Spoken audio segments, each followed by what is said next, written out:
So, exciting news, everybody. According to 670 different posts coming up on my Facebook feed, scientists, geologists, archaeologists have all but officially confirmed the finding of Noah's Ark.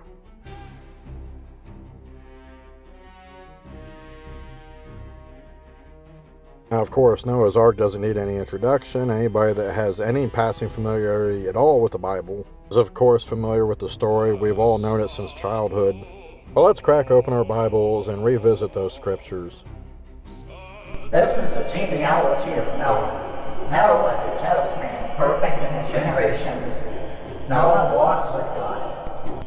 The earth also was corrupt before God, and the earth was filled with violence. So God looked upon the earth, and indeed it was corrupt, for all flesh had corrupted their way on the earth. And God said to Noah, the end of all flesh has come before me, for the earth is filled with violence through them, and behold, I will destroy them with the earth. Make yourself an ark of gopher wood. Make rooms in the ark, and cover it inside and out with pitch. And this is how you shall make it. The length of the ark shall be 300 cubits, its width 50 cubits, and its height 30 cubits. You shall make a window for the ark, and you shall finish it to a cubit from above, and set the door of the ark in its side. You shall make it with lower, second, and third decks. And behold, I myself am bringing flood waters on the earth, to destroy from under heaven all flesh, in which is the breath of life. Everything that is on the earth shall die. But I will establish my covenant with you, and you shall go into the ark, you, your sons, your wife, and your sons' wives with you. And of every living thing of all flesh you shall bring 2 of every sort into the ark, to keep them alive with you. They shall be male and female. Of the birds after their kind, of animals after their kind, and of every creeping thing of the earth after its kind, 2 of every kind will come to you to keep them alive. And you shall take for yourself of all food that is eaten, and you shall gather it to yourself, and it shall be food for you and for them. Thus Noah did, according to all that God commanded him, so he did. Then the Lord said to Noah, come into the ark, you and all your household, because I have seen that you are righteous before me in this generation. You shall take with you 7 each of every clean animal, a male and his female, 2 each of the animals that are unclean, a male and his female. Also 7 each of the birds of the air, male and female, to keep the species alive on the face of all the earth. For after 7 more days I will cause it to rain on the earth 40 days and 40 nights, and I will destroy from the face of the earth all living things I have made. And Noah did accordingly to all that the Lord commanded him. Noah was 600 years old when the flood waters were on the earth. So Noah with his sons, his wife, and his sons' wives went into the ark because of the waters of the flood. Of clean animals, of animals that are unclean, of birds, and of everything that creeps on the earth. 2 by 2 they went into the ark to Noah, male and female, as God had commanded Noah. And it came to pass after 7 days that the waters of the flood were on the earth. In the 600th year of Noah's life, in the 2nd month, the 17th day of the month, on that day all the foundations of the great deep were broken up. The windows of heaven were opened. And the rain was on the earth 40 days and 40 nights. Okay, all right. I'm sorry. I grossly underestimated how much of Genesis I'd have to be reading here. Yeti bot, you care to give me a break from this for just a moment? On the very same day, Noah and Noah's sons, Shem, Ham, and Japheth, and Noah's wife and the 3 wives of his sons with them, entered the ark, they and every beast after its kind, all cattle after their kind, every creeping thing that creeps on the earth after its kind, and every bird after its kind, every bird of every sort. And they went into the ark to Noah 2 by 2, of all flesh in which is the breath of life. So those that entered, male and female of all flesh, went in as God had commanded him, and the Lord shut him in. Now the flood was on the earth 40 days.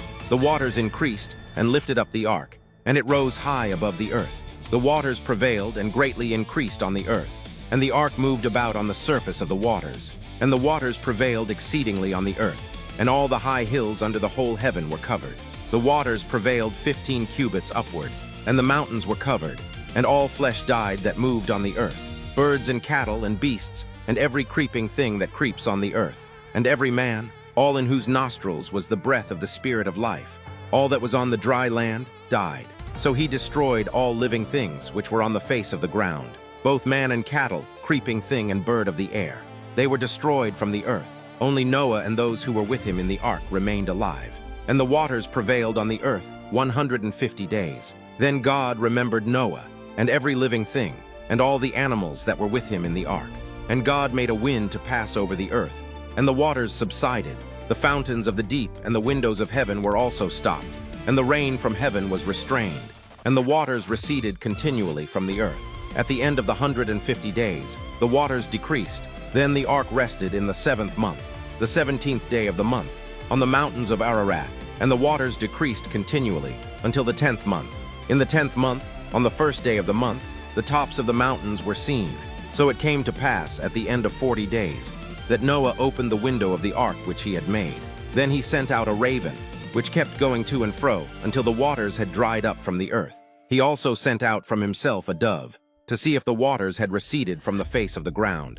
But the dove found no resting place for the sole of her foot, and she returned into the ark to him, for the waters were on the face of the whole earth. So he put out his hand and took her, and drew her into the ark to himself. And he waited yet another 7 days, and again he sent the dove out from the ark. Then the dove came to him in the evening, and behold, a freshly plucked olive leaf was in her mouth. And Noah knew that the waters had receded from the earth. So he waited yet another 7 days, and sent out the dove, which did not return again to him any more. And it came to pass in the 601st year, in the 1st month, the 1st day of the month, that the waters were dried up from the earth. And Noah removed the covering of the ark, and looked, and indeed the surface of the ground was dry. And in the 2nd month, on the 27th day of the month, the earth was dried. Then God spoke to Noah, saying, Go out of the ark, you and your wife, and your sons' wives with you. Bring out with you every living thing of all flesh that is with you, birds and cattle, and every creeping thing that creeps on the earth, so that they may abound on the earth, and be fruitful and multiply on the earth. So Noah went out, and his sons and his wife and his sons' wives with him. Every animal, every creeping thing, every bird and whatever creeps on the earth, according to their families, went out of the ark. Alright, that's not the entirety of Noah's story. That is the end of the ark portion of it. After that, he does some other stuff on the ground, and all the ark stuff's behind him. But why has Noah's Ark been dominating my social media feeds lately? I've been flooded, some pun intended here, with posts claiming that scientists have found irrefutable proof, or are about to find and confirm with irrefutable proof, the fossilized remnants of Noah's Ark on a mountain in Turkey. It doesn't take a tremendous amount of imagination to see how they're seeing this here, although I must say kudos to them for not seeing something else going on here. The narrative of Noah's Ark isn't the only great flood story. As a matter of fact, there's estimated to be documented 200 to 500 different stories across different cultures across the entire planet. The oldest of these, predating even the narration of Noah's Ark, is the Epic of Gilgamesh, dated back to 2900 BC. It's the story of a wrathful god that floods the world and a man who rides it out in a big boat that he built. So if we're all in agreement that this definitely happened, then the boat must have landed somewhere. According to the book of Genesis 8:4, the ark came to rest on the mountains of Ararat. This is broadly believed to specifically refer to Mount Ararat in Turkey. However, there is far from universal consensus on that. If you subscribe to the belief that the Darupanar Formation is the remains of Noah's Ark, then you've accepted a different location altogether, as that's on Mount Tenderek, if I'm pronouncing that right, which is also in Turkey, which is some 32.5 miles away from Mount Ararat. However, while this particular mountain is almost 12,000 feet high, the Darupanar, if I'm pronouncing that right, formation is about halfway up, and allegedly only 18 to 20 miles from the summit of Mount Ararat. So what exactly is this rock formation, and what's the big deal about it? Well, it's clearly a distinctive, very large rock formation, roughly in the shape of a boat. It has a total overall length of 538 feet, or 164 meters. According to scripture, Noah's Ark was 300 cubits long. Now translating that from the common cubit, that would be about 450 feet. But if you instead go with the royal cubit, that puts us in the ballpark of 510 to 515 feet. That puts it within a couple dozen feet of the length of the rock formation in Mount Tenderek. So you got a distinctive big boat with roughly the same dimensions as the Bible says is the Noah's Ark. In the rough general area where it's believed that the Ark was supposed to have settled after the flood. So I was inundated with all these posts about how scientists were on the verge of declaring that they have confirmed the finding of Noah's Ark, or as is in the case with this one right here, are about to do something that will confirm Noah's Ark. One of the newest ones, and I think it's what this one's referring to, is the use of an underground drone named Gopher, which will navigate and map whatever rooms might be underneath the structure. As of this recording, from what I've read, Gopher scans have already found right-angle walls, parallel lines, and skeletal framework. Radar maps indicates a 250-plus foot central hallway with other hallways branching off of that. Soil analysis within the believed Ark indicates a much higher presence of organic matter, potassium, and wood chemical imprints versus what's outside this Ark. Confirmation that this is Noah's Ark would be world-shattering. 4.5 Christians, Muslims, and Jews in the world would be proven right, and all other religions would be proven wrong, and it would overturn science basically as we know it.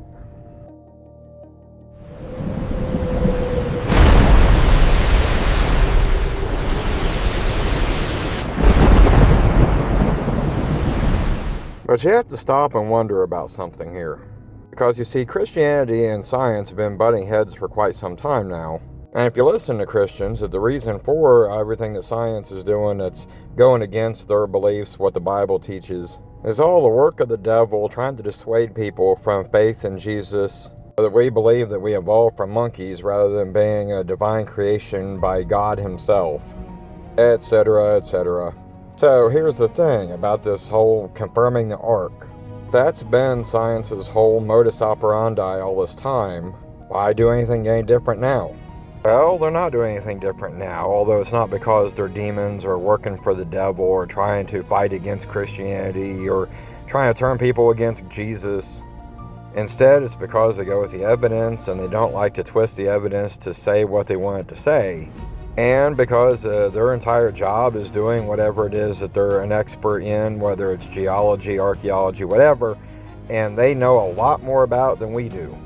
So, for example, with this alleged Noah's Ark, everybody sees that and focuses on just that, but they don't see just that. They also see what they have seen elsewhere in the world, all over the world.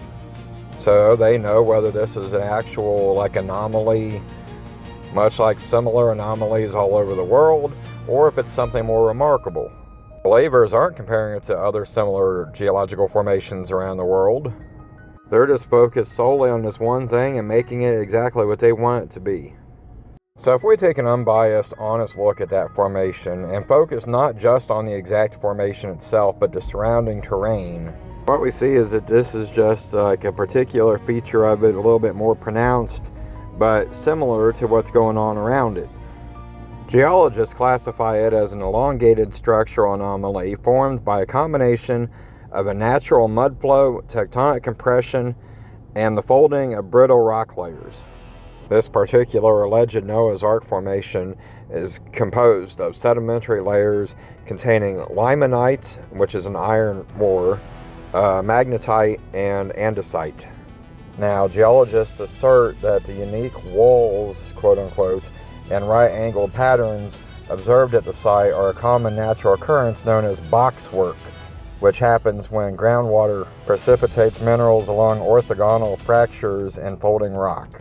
So, are scientists on the verge of declaring that we have confirmed the finding of Noah's Ark on a mountain in Turkey? No, they are not. They are not and have not. And regardless of whether or not scientists want to confirm it, have we found Noah's Ark on a mountain in Turkey? No, we have not. We have found something very cool, but it's not new, it's not a recent discovery, and it's not Noah's Ark.